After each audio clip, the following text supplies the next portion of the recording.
बिस्मिल्लाहिर्रहमानिर्रहीम अस्सलामु अलैकुम वरहमतुल्लाहि वबरकातुहू। आज की तहलका खेज खबरें शेयर करने से पहले आपसे माजरत करना चाहता हूँ। जज बशीर ने ऐसी बेशर्मी और बेगैरती की है कि कोई भी कोर्ट रिपोर्टर, कोई भी तज्जियाकार नहीं समझ रहा था कि ये होगा। रिमांड की इस्तदा बज़ाहिर मुस्तरद हुई तो सब ने यह खबर दी कि इमरान खान की अलकादिर ट्रस्ट केस में फिजिकल रिमांड की इस्तदा मुस्तरद हो गई है, मतलब उन्हें जुडिशल कर दिया गया है।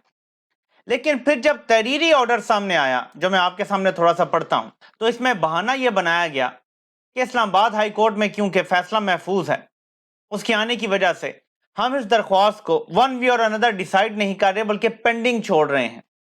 और इस तरह से इमरान खान की जुडिशल रिमांड की जो दरख्वास्त है वो 3 दिन के लिए पेंडिंग कर दी गई। इस दौरान उमर नदीम, आसिम मुनीर, इनको इमरान खान से तफ्तीश की इजाजत दे दी गई। अब वो तफ्तीश भी कर रहे हैं अडयाला जेल में जाके। इसके बाद वो फिजिकल रिमांड मांगेंगे और फिर वो दे भी दिया जाएगा। इस दौरान आमिर फारूक ने जो बेशर्मी की इंतहा किया वो ये है कि इमरान खान की जो जमानतें खारिज हुई थी, क्योंकि वो पेश नहीं हो सकते थे। पेश क्यों नहीं हो सकते थे? क्योंकि वो जेल में है। जेल में किसकी है? सरकार की। तो सरकार अपनी ही कैद में रख के पेश नहीं कर रही और इस बुनियाद पर उनकी जमानतें खारिज हुई, तोशाखाना केस में और अलकादिर ट्रस्ट केस में। अब आमिर फारूक साहब ने फनकारी ये की है कि तोशाखाना केस में जमानत बहाल कर दी है और जो अलकादिर ट्रस्ट केस है ये कहकर के अब तो गिरफ्तारी हो गई है, उसको वहीं पे छोड़ दिया और कानूनी करार दे दिया है। इन अदर वर्ड्स, सिर्फ ये सारा प्लान पूरा पहले से तयशुदा था, मैच फिक्स था, गेम पहले की ही तय हो चुकी थी और उसके बाद ऐसे घुमाया आमिर फारूक ने। और भाई तुम एक केस में जब कह रहे हो कि जमानत बहाल होनी है, उसी दूसरे केस में अगर गैर कानूनी गिरफ्तारी डाल दी गई है तो तुम कहो ना जी कि नहीं मैं जमानत बहाल करता हूं, वापस जाएंगी घड़ी की सुइयां। मतलब अगर रियासती इदारे गैर कानूनी काम कर रहे हैं तो अदलिया उसको तहफ्फुज पे तहफ्फुज देती चली जाएगी। ये कहां का मजाक हो रहा है? अदलिया का मकसद हर मुल्क में रियासती जबर से कमजोर को बचाना होता है। क्या आपको पता है कि जमहूरी निजाम में अदलिया का सबसे बड़ा काम यह होता है कि रियासती ताकत से अवाम को बचाना, रियासत को अपने हद से तजावुज करने से रोकना, यानी मार्शल लॉ के रास्ते में रुकावट बनना, गैर आईनी गैर कानूनी हरकतें करने में रुकावट बनना। अगर आईनी तौर पर जो हकूक अवाम को मिले हैं रियासत वो सल्ब करने लगती है तो अदलिया वहां पे रुकावट बनती है। यहाँ पे उल्टी गंगा बह रही है। ऊपर से काजी साहब गड़े मुर्दे उखाड़ रहे हैं। काजी साहब को 2009 का लॉन्ग मार्च नजर नहीं आता जो जनरल कियानी के कहने पे नवाज शरीफ ने किया। उसको कहा गया अदलिया बहाली मार्च, लेकिन वो एक्चुअली जनरल कियानी के कहने पर था। इफ्तिखार चौधरी बहाल हुआ, memo gate scandal Nawaz Sharif लेकर गया अदालत, फिर उसके बाद यूसुफ रजा गिलानी को निकलवाया वजारत उज़्मा की कुर्सी से।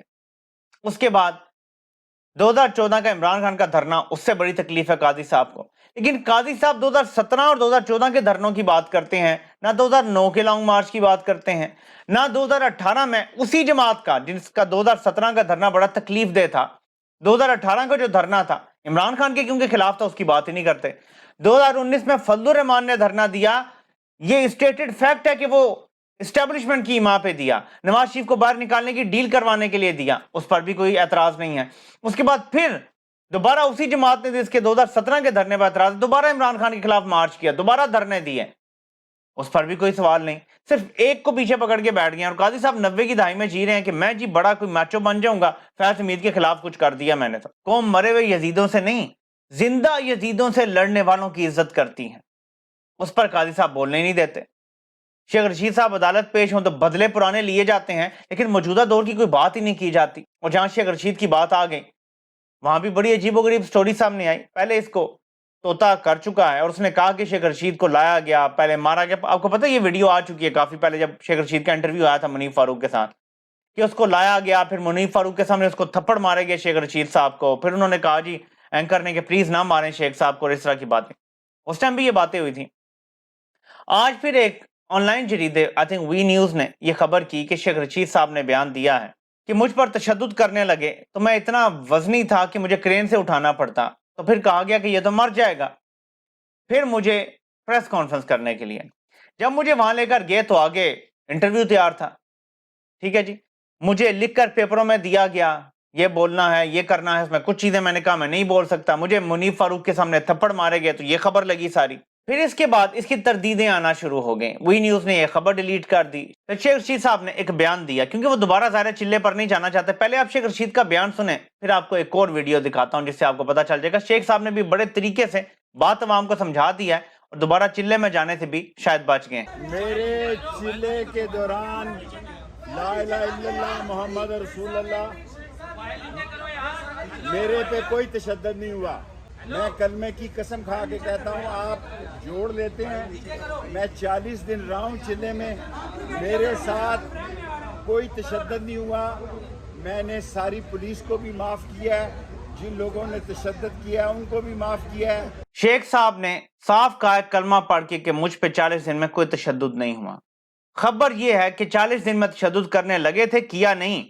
تھپڑ تب مارے گئے جب انٹرویو کے لیے شیخ صاحب گئے۔ شیخ صاحب نے کلمہ پڑھ کے کہا 40 دن میں تو تشدد نہیں ہوا۔ شیخ صاحب نے آگے یہ بھی کہہ دیا کہ میں سب کو معاف کرتا ہوں، تشدد کرنے والوں کو بھی معاف کرتا ہوں۔ ایک طرف کہہ رہے ہیں تشدد نہیں ہوا، ایک طرف کہتے ہیں تشدد کرنے والوں کو بھی معاف کرتا ہوں۔ جو سی پی او جہاں مجھے لے گیا 40 دن، وہاں مجھ پر کوئی تشدد نہیں ہوا۔ میں نے اپنی مرضی سے پریس کانفرنس کی ہے، نہ ان کی بات مانی ہے نہ انہوں نے میری بات مانی ہے۔ یہ ہیں جاندیدہ سیاستدان، اینڈ میں پھر بتا گئے ہیں، نہ میں نے ان کی مانی ہے نہ انہوں نے میری مانی ہے، کیونکہ خبر یہ تھی جس میں یہ بھی ہنٹ دیا گیا تھا کہ شاید شیخ صاحب کو جو پیپروں پہ لکھ کر دیا گیا تھا، شیخ صاحب نے وہ پیپر ہی کسی طرح سے ضائع کر دیے تھے۔ کچھ چیزیں اتنی حد سے زیادہ گری ہوئی تھی، عمران خان پھر ذاتی اٹیک تھے۔ شیخ صاحب نے جب انکار کیا کہ میں یہ نہیں کہہ سکتا، تو وہ وقت تھا آئی تھنک جب تھپڑ مارے گئے شیخ صاحب کو۔ لیکن ظاہر ہے کہ شیخ صاحب دوبارہ چلے پہ نہیں جانا چاہتے، تو انہوں نے اس طریقے سے تردید کی ہے کہ وہ جھوٹے بھی نہیں ہیں اور ان باتوں کو کیٹاگوریکلی ڈینائی بھی نہیں کیا۔ یہ نہیں کہا کہ مجھے انٹرویو کے دوران تھپڑ نہیں پڑے۔ تو جو 40 دن کے تشدد کی بات کریں وہ تو خبر میں ہے ہی نہیں، 40 دن میں تو واقعی تشدد نہیں ہوا۔ وہ تو خود شیخ صاحب کے حوالے سے بیان آیا ہے کہ وہ کہتے ہیں کہ کرنے لگے تھے، کیا نہیں۔ ٹھیک ہے جی، اب آپ کو ایک اور ویڈیو دکھاتا ہوں جو آپ کو بتائے گی کہ شیخ صاحب بند کمروں کے پیچھے لوگوں کو کیا بتا رہے ہیں۔ ملاقات کی ہے انہوں نے، اپنی میرے ساتھ خود ملاقات کی ہے انہوں نے، اپنی بہت ساری انہوں نے جبر کی داستانیں سنائی ہیں۔ تو میں نے ہنس کے انہیں کہا آپ تو خود گیٹ نمبر 4 کو بار بار کہتے ہوئے آپ کی زبان جو ہے وہ لغزش نہیں کھاتی ہے، لیکن رو پڑے پھر۔ اچھا سر، یہ بتائیے گا کہ بلاول بھٹو تو رو پڑے پھر، اب اس سے آگے میرے خیال میں کچھ مزید کہنے کی گنجائش باقی نہیں رہ جاتی۔ سائفر معاملے میں اوپن ٹرائل کے حوالے سے جو انٹرا کورٹ اپیل چل رہی ہے اس کا بھی تحریری فیصلہ آ گیا ہے۔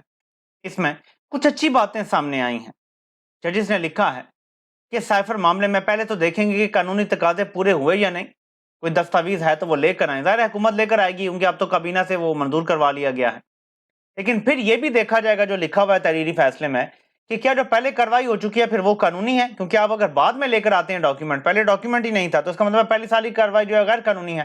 پھر اس کے بعد کہا کہ اس ڈاکیومنٹ کے آنے کے بعد بھی دیکھنا پڑے گا کہ کیا جو ملزم کے حقوق ہیں وہ سلب تو نہیں ہو رہے، جو آئین نے اس کو حقوق دیے میں وہ سلب تو نہیں ہو رہے۔ تو یہ معاملہ ہو سکتا ہے کہ اوپن ٹرائل کی طرف چلا جائے، اور یہ زیادہ چانس ہے کہ پہلی جتنی کارروائی ہو چکی ہے، فرد جرم جو لگ چکی ہے، وہ ریورس ہو اور شروع سے سارا کیا جائے۔ اگر تو یہ ریورس نہیں کیا جاتا تو پھر جو مرضی فیصلہ آ جائے وہ وہی ہوگا جو پیچھے سے آرڈر ہے ہیڈ کوارٹر سے۔ پھر میاں گل حسن اور اورنگزیب صاحب بھی میرے خیال میں عامر فاروق کی صف میں کھڑے نظر آئیں گے ہمیں۔ تو دیکھتے ہیں اس بارے میں کیا فیصلہ آتا ہے۔ جمعرات کا دن ہے، فیصلہ کن دن ہوگا، ان ڈاکیومنٹس کو دیکھ کے فیصلہ کر دیا جائے گا۔ آپ سے انشاءاللہ پھر ملاقات ہوتی ہے۔ اللہ پاک آپ سب کا حامی و ناصر ہو۔ آپ سب کو سننے کا بہت بہت شکریہ۔